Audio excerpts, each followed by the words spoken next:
안녕하세요. 엔잡러입니다. 샌디 멀로와 코리 스튜벤은 지난 3월 17일 오토라인에서 주관하는 팟캐스트에 출연해 2시간가량의 인터뷰를 했는데요. 인터뷰 후반부의 내용은 이전 분석 영상에서 자세히 다뤘고 오늘은 인터뷰 전반부 내용의 핵심을 분석하려고 합니다. 인터뷰에서 샌디는 테슬라의 미래 가치를 이해하는 데 중요한 핵심 기술들을 자세히 설명했는데요. 영상 전반부의 주된 내용은 테슬라 마스터 플랜 3 발표 당시 테슬라 텍사스 공장을 투하했던 경험을 바탕으로 그들이 생각하는 테슬라의 중요한 기술들을 하나하나 언급하는 것이었습니다. 그 내용이 테슬라의 현 상황을 파악하는 데 많은 도움이 될 것 같아 여러분들과 공유하려고 합니다. 먼저 인터뷰에 참여했던 4명을 간단하게 소개하자면 다음과 같습니다. 샌디는 1978년 포드의 엔지니어로 입사해 오랫동안 자동차 분야에 몸담아왔고 이후 차량을 분해해 얻은 정보를 바탕으로 기술, 원가, 경쟁력과 같은 부분을 리포트로 작성해서 판매하는 컨설팅 회사 먼로 앤 어소시에이츠를 설립했습니다. 코리 스튜벤은 이 컨설팅 회사의 사장으로 샌디와 같이 일하고 있으며 그 기간이 상당해 자동차 업계에서는 알아주는 전문가로 손꼽힙니다. 팟캐스트를 진행했던 존과 게리는 위의 영상의 전반부를 참고하시면 어떠한 경력을 가지고 있는지 파악하는 데 많은 도움이 되실 것 같습니다.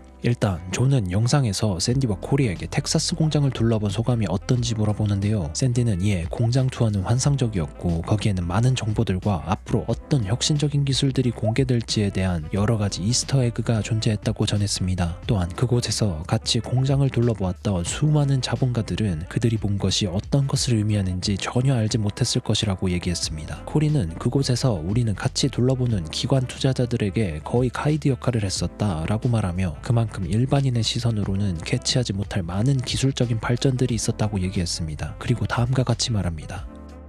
And I noticed that they were doing some testing on an inverter, and the form factor of the inverter didn't match any inverter that we've ever benchmarked, and we benchmarked every Tesla. So I go, Sandy, look. And we had hard hats on and vests. We weren't supposed to cross the aisle. I just walked across the aisle. I'm like, I don't care. What are they going to do? Kick me out? But a completely different form factor, different thermal cooling strategy. And what I think we were seeing was a new inverter for the next gen powertrain, which they never showed in the presentation. 이 부분에서 인버터가 도대체 뭐지라고 궁금해 하실 분들이 있을 것 같아 간단히 설명하면 다음과 같습니다. 인버터는 상용 전원으로부터 공급된 전력을 입력받아 자체 내에서 전압과 주파수를 가변하고 전동기에 공급해 사용자가 전동기 속도를 효율적으로 이용할 수 있도록 제어하는 장치입니다. 바꾸어 말하면 인버터는 전기차 배터리에서 발생되는 고전압 직류의 전류를 전기차 모터에 적합한 배터리 전류로 전환하는 역할을 합니다. 이렇게 함으로써 모터의 토크를 제어하고 가속이나 감속을 할 때 전기를 적정하게 조절해주는 중요한 역할을 합니다. 이뿐만 아니라 생산 제품에 따른 최적의 속도를 구현해 같은 배터리로 더 멀리 갈 수 있게 해주며 기계에 무리를 주지 않는 운전을 수행 가능하게 해줌으로써 기기의 수명을 연장시켜 장비의 유지 보수성 향상에 크게 도움을 줍니다. 이렇게 중요한 장치가 전문가들도 한 번도 보지 못한 형태로 텍사스 공장에서 시험 중이라고 하니 아마 조만간 또 하나의 큰 혁신을 가져올지도 모르겠습니다. 그리고 공동 진행을 맡고 있던 게리가 샌디에게 다음과 같은 질문을 합니다.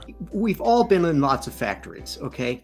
And you said that as you're walking around the Austin plant, you know, that you're seeing things that are entirely different. Okay, so give us a flavor of what would be standard operating procedure in any of the plants that we could, you know, that are within the vicinity of where we're all at in our respective places, and what you saw down there. 샌디는 이에 자신이 가장 놀랐던 점은 테슬라 조립 공정의 사이클 타임이었다고 말합니다. 샌디는 자신도 이미 이러한 과정이 빠른 시간 내에 이루어진다는 사실을 알고 있었지만 직접 보니 경이로운 수준이었다고 말하며 일반인들은 60초의 조립 공정으로 샴페인을 터뜨리며 좋아했지만 테슬라는 이미 43초의 조립 공정 사이클 타임을 기록하고 있었다고 언급합니다. 또한 기가 캐스팅은 1초 내에 이루어졌으며 이것을 시키는데 32초 정도 걸렸다고 얘기하며 기가 캐스팅의 생산성은 엄청났다고 말합니다. 이뿐만이 아니라 샌디는 기가 캐스팅의 폐기율을 보고 깜짝 놀랐다고 하며 다음과 같이 말했습니다. So then I started looking at die casting in general, and I found out, well, I kind of already knew that most people are right around, I don't know, maybe 6 or 8% scrap, but the scrap can be ground up and you can do it again in most cases. Then I started doing some in-depth kinds of stuff, and I found out that in Europe, where BMW does die casting and whatnot. They think that world class is about 4%. And then through nameless sources, I found out that Tesla is running 2% scrap. Now, they may be they may be the scrap that they actually throw away, but the 2% is what they'll live with. 2% scrap. So think of stamping factories. How much do you throw away there? Oh, we recycle that. We sell that scrap iron to somebody else or this or that.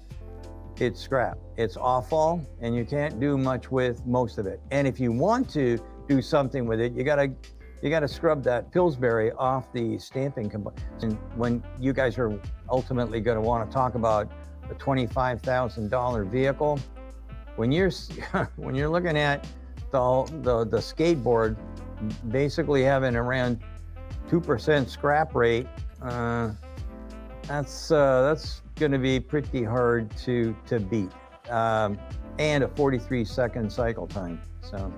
여기에 코리는 차의 제조 비용은 차량 가격에 엄청난 영향을 끼치지 않는다고 말하며 메인 비용은 조립 공장의 개수에서 나온다고 말합니다. 따라서 공장의 스케일을 줄여야 비용을 크게 절감할 수 있는데 테슬라는 공장의 스케일을 40% 줄였다고 마스터 플랜에서 언급함으로써 엄청난 가격 경쟁력을 가지게 될 것이라고 코리는 말합니다. 또한 코리는 마스터 플랜에서 발표한 새로운 조립 공정은 차량 전체를 페인트샵으로 이동시킬 필요가 없어 페인트 작업에 엄청난 이점이 있다고 말합니다. 코리는 이를 차량 조립과의 구조적 접착이라고 언급하며 테슬라의 효율성을 칭찬했습니다. 이에 덧붙여 존은 대부분의 자동차 업체에서 쓰이는 기존의 움직이는 조립 라인은 굉장히 비효율적이라고 언급하며 이렇게 말합니다. If your cycle time is 60 seconds, which is typical for a legacy plant, that means every worker has essentially 60 seconds for their station to get their tasks done. And they walk along the car as it goes down the line. Then they have to walk back to the head of their assembly station, pick up parts, and start again. Well, they typically have, it varies by station, but rule of thumb, 40 seconds to do their task, and then 20 seconds to walk back, pick up parts, and start it over again. That 20 seconds is wasted time. It's not value added. Yeah. And the way that you make up for that inefficiency is you just have more stations and more people on the line, which just adds cost.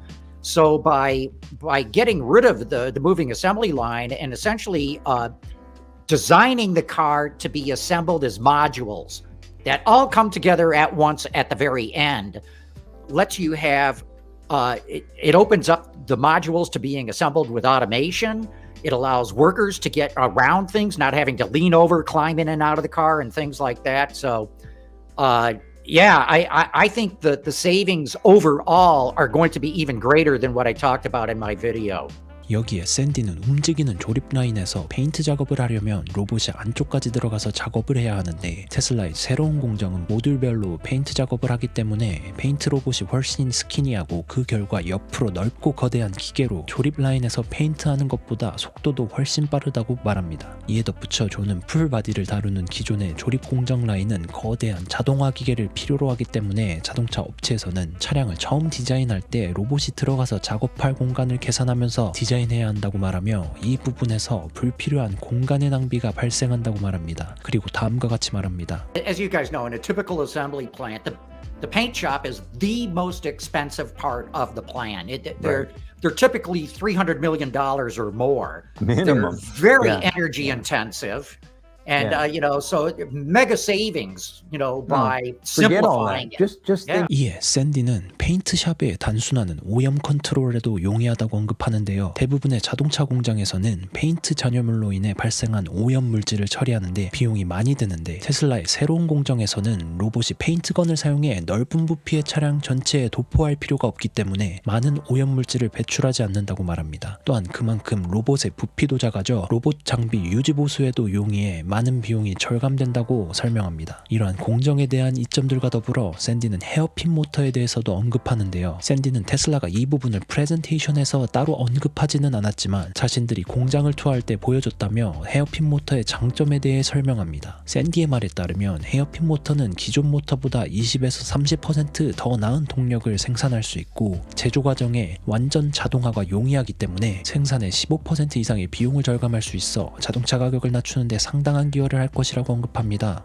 이 부분에서 헤어핀 모터가 기존의 모터랑은 어떻게 다른 거지? 라는 생각이 드실 수 있는데요. 간단히 설명하면 다음과 같습니다. 일단 전기 모터의 작동 방식을 이해해야 합니다. 전기차에서 모터는 배터리에서 공급되는 전기를 동작으로 변환하여 바퀴를 움직입니다. 모터는 고정자와 회전자의 자기장을 생성하여 서로 미는 힘과 당기는 힘으로 회전자를 회전시킵니다. 헤어핀 모터는 고정자 권선이 둥근 와이어 대신 헤어핀으로 이루어진 전기 모터를 말하는데요. 이 머리핀은 직사각형 모양으로 둥근 와이어에 비해 20% 더 나은 채우기 비율을 보여줍니다. 영상에서 보시면 하얀색 부분의 여백이 헤어핀 와인딩에서 현저하게 적은 것을 보실 수 있습니다. 이처럼 더 나은 공간 채우기 효율을 보여주는 헤어핀 와인딩 기술은 여러 가지 이점이 있는데요. 일단 더 나은 채우기 비율로 인한 추가 구리선은 더 강한 자기장을 생성해 로터에 더 강한 회전을 주어 높은 토크를 가능하게 해줍니다. 또한 헤어핀 모터의 와인딩 기술은 모든 와인딩의 회전이 동일하고 대칭적인 모양으로 최적화되어 있기 때문에 전류가 구리를 통과할 때 에너지 손실을 최소화해줍니다. 이 말은 더 적은 에너지를 사용하여 기존 모터와 동일한 양의 전력을 생산할 수 있다는 말이고, 이는 차량의 주행 범위 확장으로 이어집니다. 게다가 머리핀의 모양이 대칭적이고 견고하기 때문에 둥근 와이어보다 쉽게 감을 수 있어 조립이 매우 간단해 제조 과정의 완전 자동화가 용이합니다. 이러한 헤어핀 모터와 테슬라의 배터리셀의 건식 공정이 만난다면 자동차의 생산량과 성능 개선에 상당한 기여를 할 것으로 예상됩니다. 오늘은 테슬라의 넥스트 모델이 기대되는 이유를 샌디 몰로와 코리 스튜벤의 오토라인 팟캐스트 인터뷰를 통해 알아보았습니다. 영상에서 언급한 여러가지 기술의 잠재력들을 고려해봤을 때 가까운 미래에 테슬라가 어떠한 가격에 어떠한 성능의 차량을 공개할지 저는 상당히 기대가 됩니다. 여러분들은 어떻게 생각하시나요? 항상 감사드리고요. 영상이 좋았다면 구독과 좋아요 부탁드리겠습니다. 감사합니다.